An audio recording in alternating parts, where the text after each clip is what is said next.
sedang sholat duha bersama anaknya yang SD. Telepon bunyi, kening, Dek, ibu sedang apa? Sedang sholat duha, Bu. Aduh, bahagia. Allah Akbar. Karena tetangga jadi tahu.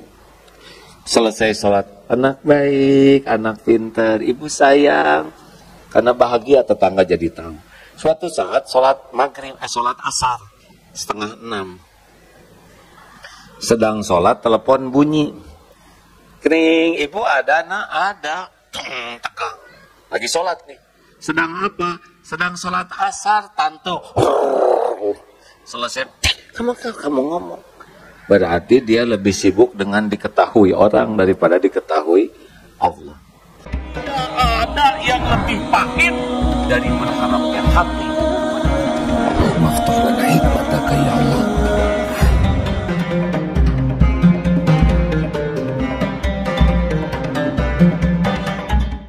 Mau yang mana nih yang kita bahas malam ini? Semuanya. Baiklah. Pantas saya dikasih makan dulu ya, supaya kuat ceramah nih. Ikhlas. Yang akan saya bawakan ini hadis riwayat Imam Muslim dan Imam Tirmidzi. Ini hadis sahih, tidak diragukan. Yang pertama dihisab di akhirat, pertama kali nanti dibangkitkan. Dihisab itu adalah mujahid. Orang yang berjuang di jalan Allah sampai mati terbunuh. Ditampakkan nikmat oleh Allah dan ditanya, apa yang kau ditampakkan nikmat dan dia mengakuinya, apa yang kau lakukan? Ya Allah, saya sudah berjihad fisabilillah, berjuang sampai saya terbunuh di medan perang, dan saya lakukan ini lillahi ta'ala, karena engkau. Lalu Allah berfirman, kadzabta, dusta kamu, bohong kamu. Kamu berjuang bukan karena Allah, tapi kamu berjuang karena ingin dianggap pemberani, dan sudah engkau dapatkan sebutan itu. Di akhirat ternyata diseret dalam keadaan tertelungkup menjadi ahli neraka. Dengar ini hadirin. Tidak kurang perjuangannya untuk Islam, tidak kurang pengorbanannya, dia sampai mati di medan perang. Tidak kurang pengakuannya, dia ngomong tuh lillahi ta'ala. Tetapi Allah tidak bisa dibohongi. Wa huwa alimum bidatis sudur. Allah tahu isi hati. Ternyata Allah berfirman, engkau berjuang bukan karena Allah, tapi engkau berjuang ingin dianggap pemberani, dan sudah engkau dapatkan. Ternyata sehebat apapun berjuang, sehebat apapun berkorban, bahkan sampai mati walaupun mengakui, tapi hatinya sibuk mencari kedudukan di sisi makhluk, sirna amalnya. Jelas hadirin? Bukan kurang perjuangannya, bukan kurang pengorbanannya, bukan kurang pengakuannya, yang kurang cuma satu saja. Apanya? Hatinya. Lebih senang dengan pujian manusia daripada ingin diterima amalnya oleh Allah. Pegang ini hadirin, ini mutlak. Kalau saya baca hadis ini serius sekali. Mengapa? Karena yang kedua dihisab adalah yang belajar agama dan mengajarkannya, seperti Ustadz Abdul Somad, Ustadz Adi Hidayat, Ustadz yang lain. Ya, pasti agil. Saudara nggak kuat ya, saya pengen dihisab yang kedua. Belajar agama dan mengajarkannya, belajar Quran dan membacanya. Ditampakkan nikmat, dia mengakuinya. Apa yang kau lakukan? Saya sudah belajar agama dan saya dakwahkan. Saya belajar Quran dan saya baca lillahi ta'ala, ya Allah. Ngakunya karena Allah. Tapi Allah yang maha tahu isi hati yang tidak pernah bisa dibohongi siapapun berfirman, kadzabta, dusta kamu. Engkau belajar agama dan berdakwah karena ingin disebut alim, orang berilmu. Engkau baca Quran karena ingin disebut qari'ah, dan sudah engkau dapatkan itu di dunia. Di akhirat diseret itu ke dalam neraka. Tidak kurang ilmunya, tidak kurang dakwahnya, tidak kurang bacaan Qur'annya, yang kurang satu saja. Apanya? Niatnya. Bukan mencari keridhaan Allah, tapi cari pujian manusia. Hilang itu semua pahala. Dan yang terakhir adalah orang yang dermawan. Sedekah kemana-mana. Ketika ditanya, apa yang kau lakukan? Saya sedekah. Apapun yang kau cintai, saya sedekah. Kadzabta, dusta kamu. Engkau sedekah karena ingin disebut dermawan. Dan sudah engkau dapatkan pujian itu. Dan ternyata diseret ke neraka. Bukan kurang sedekahnya. Yang kurang cuma satu saja. Apanya? Niatnya. Lebih sibuk ingin pujian manusia, lebih sibuk ingin kedudukan di sisi manusia. Kenapa Allah begitu marah? Karena dia menggunakan amal hak Allah, tapi untuk dipuji manusia. Bu, mana yang bahaya? Wanita ingin kelihatan cantik, atau wanita ingin kelihatan solehah? Mana yang lebih bahaya? Jawab.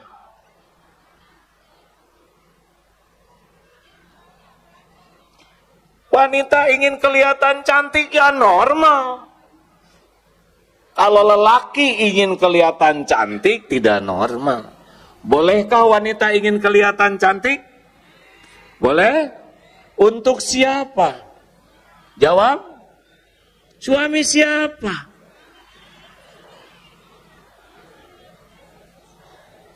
Si bapak langsung ketawa ya. Karena bapak jadi saksi ya. Istri mau ke undangan stakar kebek dandan, pulang dari undangan giliran ketemu khusus bersama suami, dibuka kerudung, rambut, rewing, pensil alis di sini, bulu mata jadi bulu hidung palsu. Hadirin, kalau ingin kelihatan cantik masih urusan dunia, tapi ingin kelihatan solehah sudah pakai amalan akhirat. Ini sedikit saja rahasia ikhlas. Apa sih ikhlas? Al-Bayyinah ayat 5. A'udzubillahi minasyaitonirrajim. Wa ma umiru illa liya'budullaha mukhlishina lahuddin al-ayat. Allah tidak memerintahkan kita kecuali ikhlas, murni ikhlasnya. Maukah diberi susu murni yang gratis 2 liter sehari? Jawab. Tapi dicampur dengan kotoran sapi 1 sendok. Mau? Yang benar, Bu. Sesendok kecil saja. Ini betul. Seujung sendok kecil. Dikocek lah, Ibu nggak usah tahu. Nggak mau. Itu dia aja nggak mau ya. Nah, sedangkan syirik, inna syirka la zulmun azim. Menyekutukan Allah itu adalah kezoliman yang sangat besar. Nih latihannya supaya ikhlas. Ikhlas itu seperti apa? Seperti jantung berdetak tiap saat, berdegup tiap waktu, tidak pernah menonjolkan diri. Yang sibuk menonjolkan diri adalah ambeien, jerawat, bisul, tumor, tidak ada yang enak.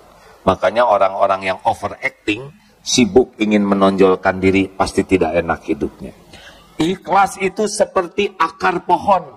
Menyerap hujam ke tanah, menyerap sari-satri pati, mengokohkan pohon kokoh, rindang, berbunga, berbuah. Orang memuji pohon, padahal semua jerih payah akar. Betul? Atau seperti gula, mungkin sudah viral. Kopi kurang manis, yang disalahkan siapa? Kurang gula nih. Disalahkan gula. Kopi terlalu manis, yang disalahkan siapa? Kebanyakan gula nih.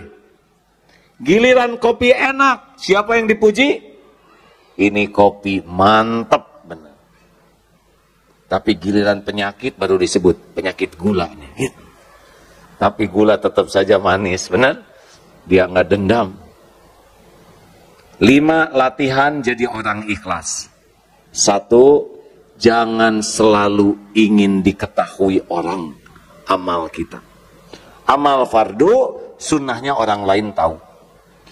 Sholat, ke masjid. Lagi apa tuh, mau kemana? Mau ke masjid, Mas. Ayo kita ke masjid. Boleh. Itu bukan riya, itu dakwah. Bayar zakat, saya mau bayar zakat nih, itu bagus. Dibuat orang lain tahu, karena itu dakwah. Syukuran haji, dengan niat agar orang lain tahu ini undangan dari Allah, boleh. Tetapi amal sunnah, tidak harus semua orang lain tahu. Tidak harus segala diposting. Jam 3 malam, bangun, langsung posting. Bangun sahabatku, bangun. Sepertiga malam terakhir, saat mustajab. Broadcast, benarkah membangunkan orang atau pengumuman? Ingin dianggap ahli tahajud, sedang dia sendiri tidak sholat, karena terus buka WA. Sahur, posting, thread, selamat saum Senin Kamis sahabatku yang baik. Ingatlah hanya Allah yang tahu. Thread. Baca Quran, Allahu Akbar, Allahu Akbar. Ya Allah, hanya dengan pertolonganmu, walaupun tanggal 16 sudah 20 juz, cetret. Kenapa diumumkan? Orang-orang yang sibuk dengan postingan, padahal amal-amal yang tidak harus orang lain tahu, ciri-ciri itu. Belajar merahasiakan amal sebagaimana merahasiakan aib. Punya aib tidak? Ditutup-tutupi. Harus ada amal yang kita tutup-tutupi. Kalau semua amal diketahui orang, berarti memang sibuk dengan penilaian orang. Boleh ada yang diketahui, tapi lebih banyak amal sunnah yang tidak diketahui. Di TV Malaysia pernah terlihat ibu-ibu sholat duha. Sedang sholat duha bersama anaknya yang SD. Telepon bunyi, kening, Dek, ibu sedang apa? Sedang sholat duha, Bu. Aduh, bahagia. Allah. Karena tetangga jadi tahu. Selesai sholat, anak baik, anak pintar, ibu sayang. Karena bahagia, tetangga jadi tahu. Suatu saat sholat sholat asar, 5:30. Sedang sholat, telepon bunyi. Kering, ibu ada, nak? Ada. Tegang. Lagi sholat nih. Sedang apa? Sedang sholat asar, tantu. Selesai. Kamu ngomong. Berarti dia lebih sibuk dengan diketahui orang daripada diketahui Allah. 2. Jangan selalu ingin dilihat orang. Ada orang, tidak ada orang. Bagi orang ikhlas sama. Bagi orang tidak ikhlas tidak sama. Ada orang bagus, tidak ada orang tidak bagus. Ini ciri-ciri ini. Kalau sholat sendiri, gesit. Allah Akbar. Allah Akbar. Allah Akbar. Allah Akbar. Allah Akbar. Allah Akbar. Atahiyatum barakatuh salawatu. Astagfirullahaladzim. Assalamualaikum. Assalamualaikum. Tidak ada orang. Gesit, tangkas. Giliran ada orang, Allahu Akbar. Bismillahirrahmanirrahim. Oh, subhanallah, cukup nih, udah agak lama ya. Udah agak lama nih, cukup ya. Sami Allah. Acting. Lagi sholat sendiri tahajud. Sedih. Tapi ada suami. Ya Rabb, tolonglah keluarga kami. Air mata dibiarkan mengalir. Padahal itu sisa menguap. Tapi diatur supaya ini acting. Gak diterima. Hati-hati. Ada orang, tidak ada orang, sama atau tidak. Kalau ada orang baik, tidak ada orang tidak baik, ciri-ciri itu. Tidak ikhlas. 3.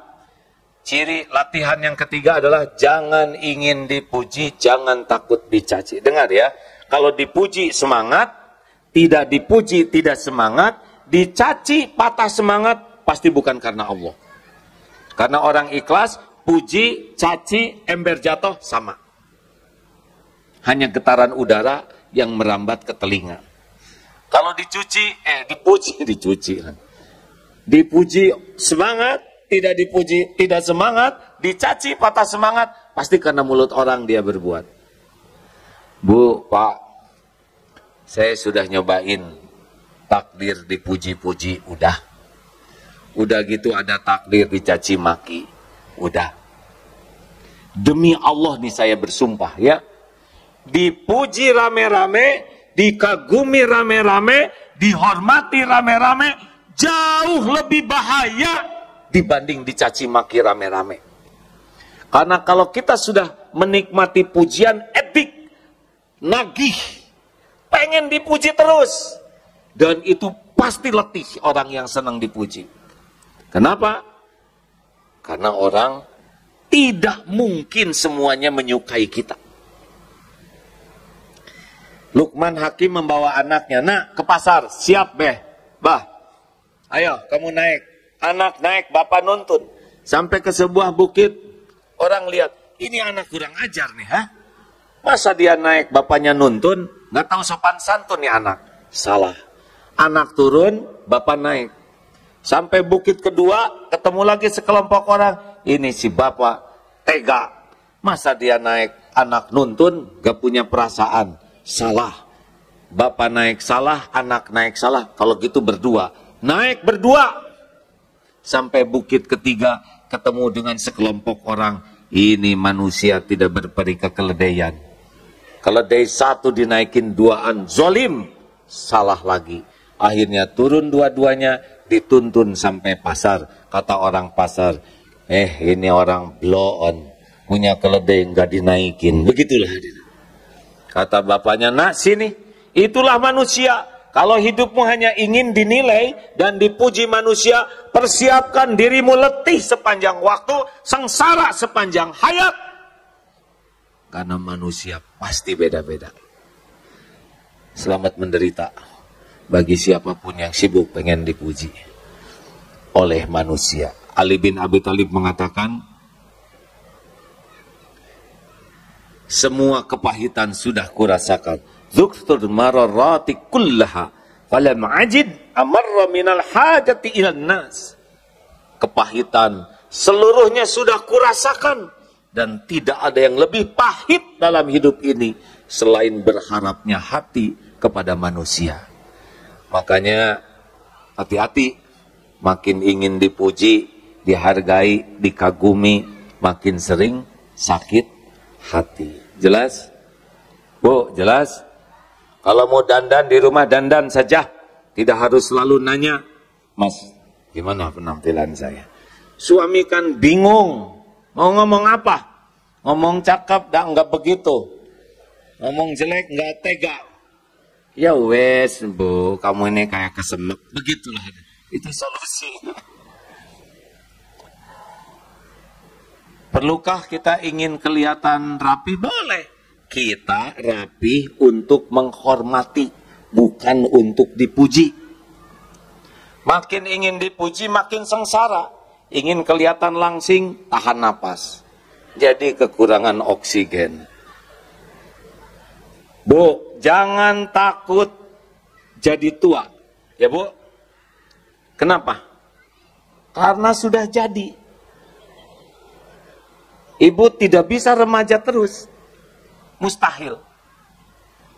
Walaupun ibu pakai pakaian SMA, kalau dulu lucu, kalau sekarang lebih lucu. Jangan memaksakan diri, akan ada batasan, nggak bisa direkayasa lagi. Mungkin waktu muda rada centil, ya. Ada yang suka pakai bulu mata palsu, ini saya tidak mau ikut campur ya. Tapi saya suka membayangkan, bulu mata palsu itu kan beban bagi mata, betul? Iya kan? Standarnya bulu yang ini, dikasih beban bulu mata palsu, kalau di dunia lelaki itu seperti pakai barbel, Bu.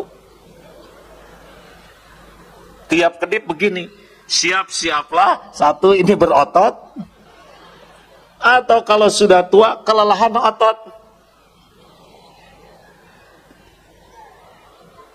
Bisa jadi merem terus, nggak kuat ngangkat. Kenapa sih harus pakai bulu mata palsu, bulu hidung palsu? Hidup penuh kepalsuan begitu. Untuk dipuji siapa? Mau dipuji Allah, gak mungkin pakai kepalsuan. Ya, just the way you are. Apa artinya? Dilarang merokok. 4. Jangan ingin dihargai. Makin ingin dihargai, makin sakit hati. Jangan rasa spesial. Saya ini orang penting. Saya ini orang berjasa. Saya ini orang. Makin ingin dihargai, makin sering sakit hati. Orang yang menuntut dihargai biasanya yang tidak punya harga. Iya kan? Yang tidak ada harganya ingin dihargai. Yang punya harga bisa menghargai. Hadirin sekalian, mengapa kita dihargai orang lain saat ini? Penyebabnya cuma satu. Karena Allah masih menutupi aib, dosa, kejelekan, dan kekurangan kita. Benar? Benar? Kenapa A'agim Abdullah Gimnastiar diundang ke sini dan didengar oleh saudara-saudara? Tahu sebabnya? Sebab Allah Subhanahu wa Ta'ala yang Maha tahu siapa orang ini yang sebenarnya masih menutupi aibnya, dosanya, kekurangannya, kejelekannya, sehingga saudara mau dengar.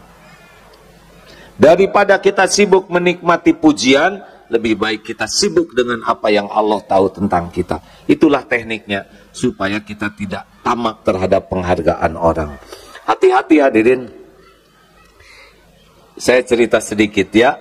Saya ini takdirnya anak prajurit. Ayah saya seorang tentara, perwira tentara TNI. Bisa membayangkan betapa beratnya jadi seorang komandan.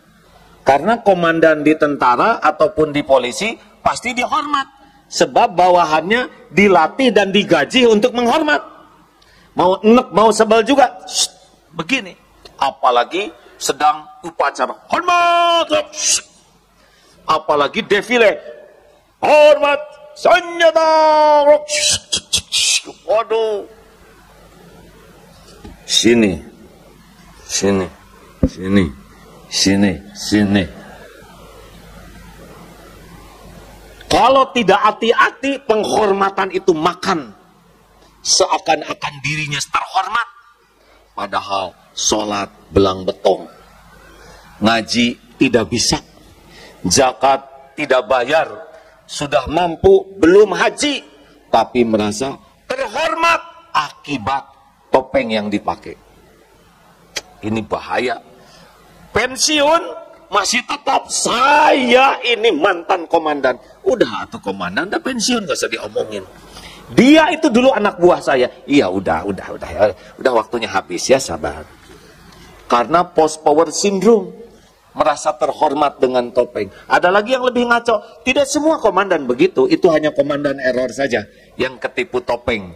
Ada juga yang lebih ngaco, adalah istri komandan. Suaminya kolonel, istrinya ngadak-ngadak jadi jenderal. Padahal daftar enggak, seleksi enggak, latihan enggak, di kantor juga enggak jelas kerjanya. Tapi galaknya lebih daripada suaminya.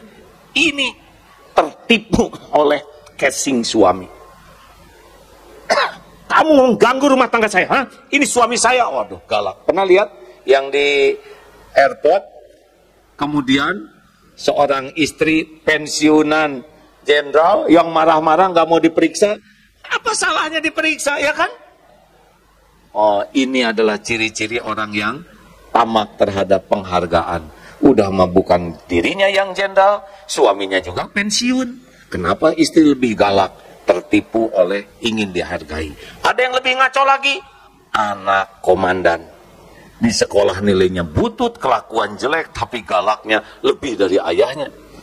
Nah, inilah ilustrasi seseorang yang tertipu oleh ingin dihargai. Jelas Pak Rektor? Berat ini. Pak Profesor, aduh berat. Pak Rektor, sama Kiai. Padahal di sisi Allah belum tentu seperti apa yang diketahui orang lain.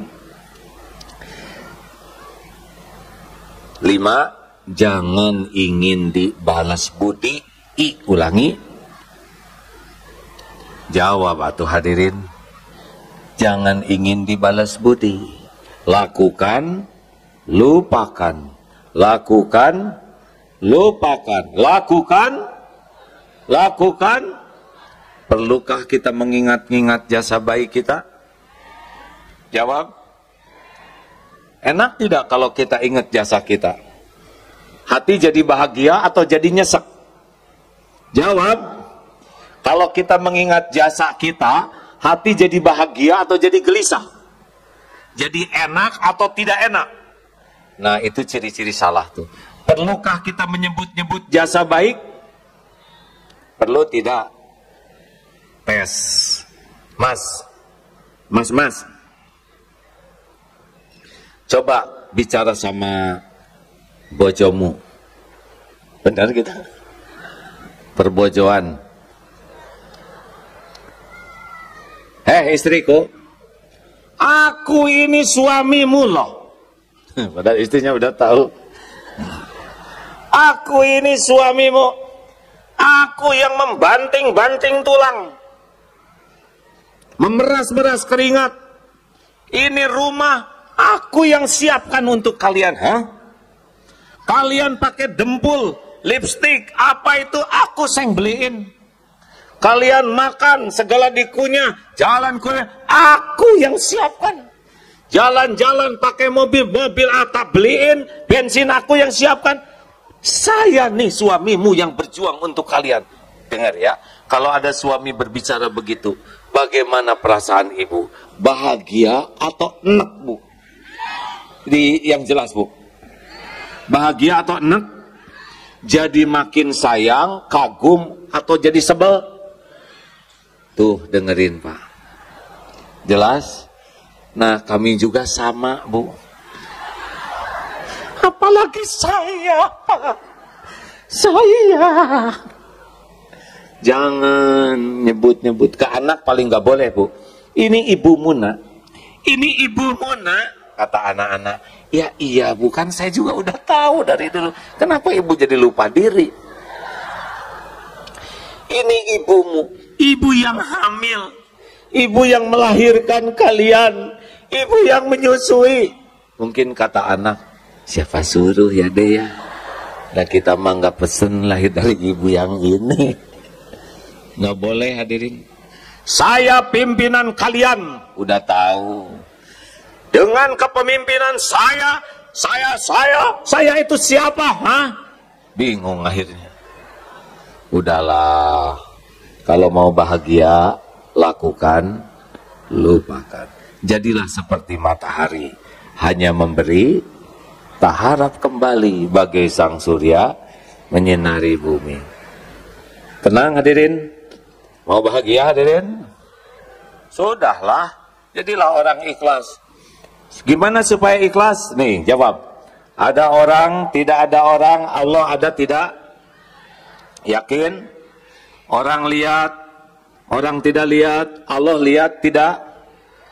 Orang tahu, orang tidak tahu, Allah tahu tidak? Apakah setiap perbuatan disaksikan oleh Allah? Apakah setiap amal disaksikan oleh Allah? Yakin? Yakin? Apakah setiap amal ada balasannya? Ada balasannya? Ada balasannya? Mungkinkah ada yang kelupaan Allah membalas? Mungkinkah ada yang terlewat? Mungkinkah ada yang tertukar? Mungkinkah ada yang meleset? Mungkinkah ada yang bisa menghalang-halangi balasan dari Allah? Wa may ya'mal mithqala dzarratin khairan yarah wa may ya'mal mithqala dzarratin syarran yarah.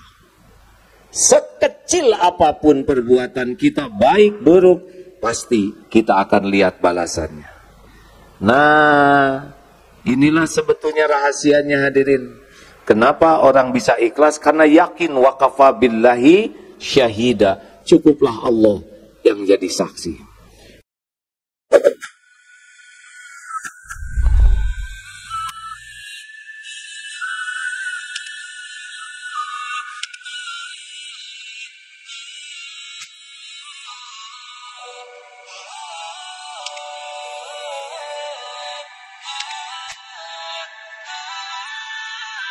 Oh